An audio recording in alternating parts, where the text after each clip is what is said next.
हे मराठीच्या पोरं एवढं बेकार खनखन मायापासून डोकं खराब करून टाकलं येते म्हणून आमका यावर बोलला तामका तेव्हा बोलला बोलून दे म्हणलं त्याला नुसतं बोलायचंय मला समाजच्या सोडायच्या 6 करोड लोकांची मला रोज काम याला नुसतं बोलायचं काय हे म्हणतात नाही बघतो म्हणलं नको बघतो काय पडतो गप बस हे जी आग आहे ना लय मोठा जाळ आहे मराठ्याला खेटल्यावर एका किसात बुकटा करतील मी डोकेतोय त्याला वाटलं भेटलीच का म्हणून बोलत नाही तुला मोजीत नाही तरी म्हणून बोलत नाही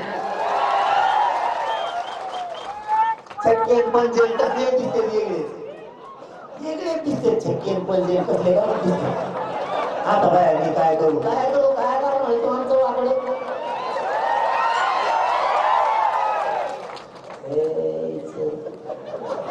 नाही तर काय राहू तिच्या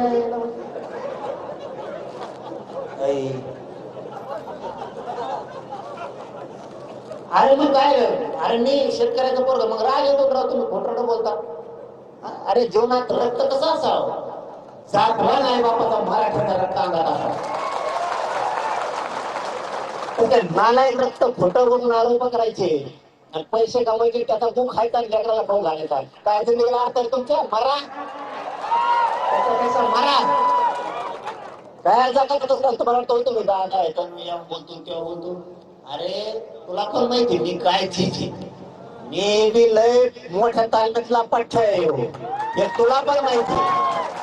फक्त या पठ्ठ्याच्या खांद्यावर मराठीने माझ्या गरिबांनी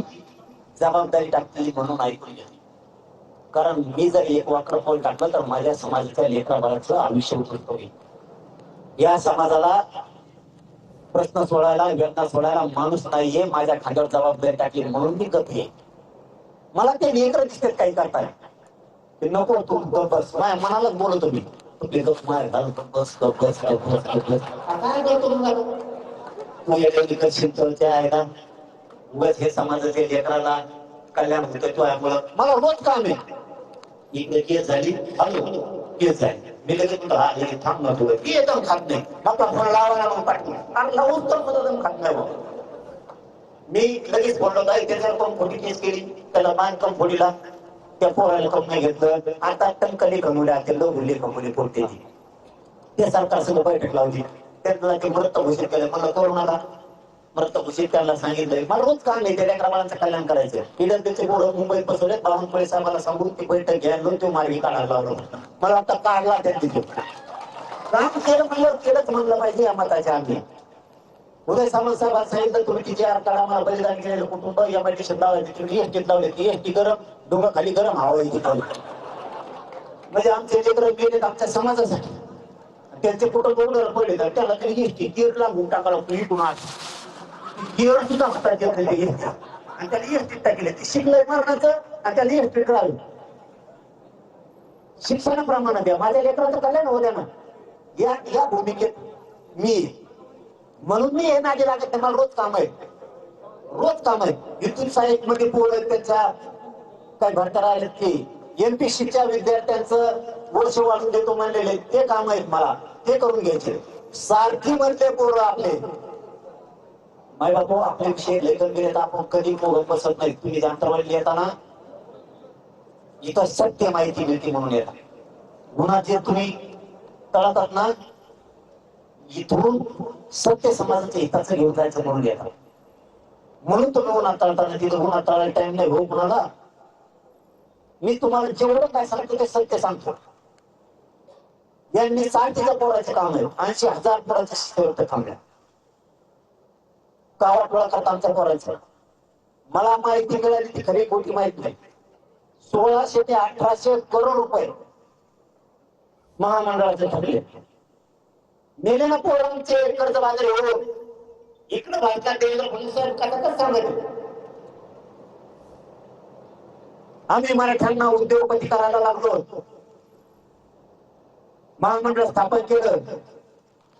आणि परतावे कोणी द्यायचे पूर्ण कर्ज बाजार झाले शिबिर खराब व्हायला लागले मला काम आहे मला रोज समस्या आहेत कुणाच्या बांधाच्या शेताचे आहेत कुणाच्या पोरी शिकायला आहेत कुणाच्या कॉलेजचे कुणाच्या शाळाचे आहेत कुणी दवाखान्यात येत कुणाचा ऍक्सिडेंट झाला मला रोज ते काम आहेत मला समस्या सोडायला लागतात. बोलणाऱ्या लोकांच्या समस्या सोडायच्या. उठला की फक्त बोलायचं. दुसरं आहे का पुत्र तरी का दारात? मला रोज काम करायचं आणि मी समजा असं मनात धरून चला. समजा बरं का, मी तर मोकळा होतच नाही आता, पण समजा मी त्याच्यासारखा मोकळा झालो,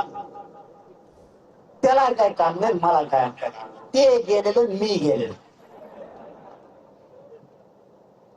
ते अंगावर बोलणार तो कमराच्या खाली बोलणार, तर मी कमराच्या वर मी बोलणार खाली बोल.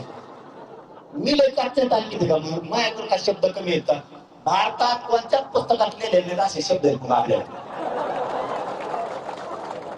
कमीत कमी 15 तास तरी मोज पाणी पिणार नाही आपल्या एका शब्दात. आणि तुम्ही कवा ऐकलेलं नसाल इतकं तुम्हाला बी ऐकायला मिळत. मी खोटं नाही बोलत आहे, पण मला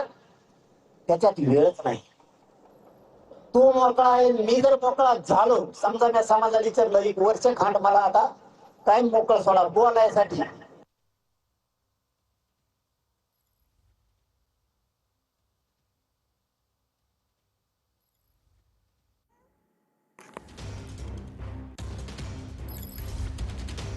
तर मनोज जरांगे पाटील यांनी पुन्हा एकदा आंदोलनाची हाक दिलेली आहे. मराठा आरक्षणासाठी अंतरवाली सराटीमध्ये पुन्हा एकदा आंदोलन होणार असं मनोज जरांगे पाटील म्हणालेत. मला कुणाशीही वाद घालायला वेळ नाही. मराठा आरक्षणासाठी जरांगे पाटील पुन्हा एकदा आक्रमक झालेत.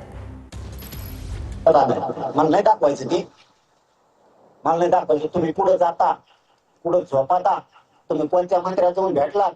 कुठं मंत्रालयात भेटलात, कोणत्या खाऊ गल्लीत भेटलात, एअर ऑफिसच्या ऑफिसला, त्याच्या खाली कोणत्या ऑफिसला कसे भेटलात, तुम्ही संभाजीनगरला पुढे थांबता, तुम्ही लातूरला कोणाच तिथे गेलात, तुम्ही परभणीत जाऊन काय केलं,